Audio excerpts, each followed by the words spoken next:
de. Ağla. Ne olur? Niye ağlıyorsun? El Abbas'a ne olur ki?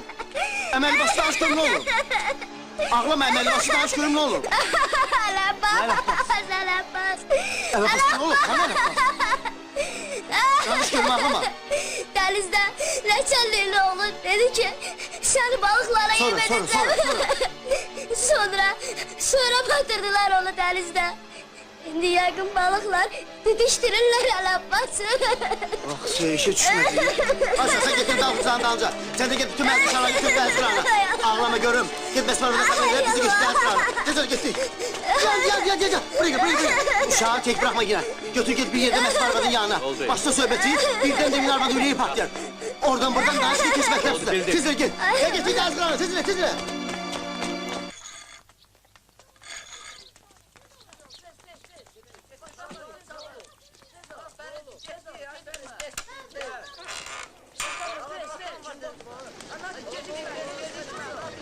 Abala! Kulu ne olur orada? Bas batırım, Naçanik'in oğlu batırım o denizde.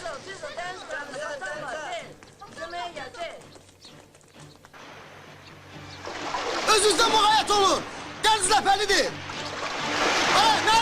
Nadir. Direm ona bak yine. Eşkıyanın altı direm. Ha. Uşağı nerede? Kurban, geç gel hali tap getir. Kardeşimse gönlünce sen. Tez ele.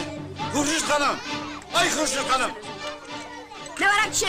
Ne istiyorsunuz bu cemaattan? Ağa Allah bu zulmü yerde koymaz. Ne için firavunluk ediyorsun? Yaşakçı sen danışola fikir ver. Kimdi firavunluk eləyen? Kim? Sen! Neçenlik erin! O kol zorlu oğlun Akif! Axı neylemişti o yetim size, ha? Bu neden şurayı başıma dönüp? Ne için bilmirsən? Güya xəbərin yoxdur. Güya bilmirsən ki, sən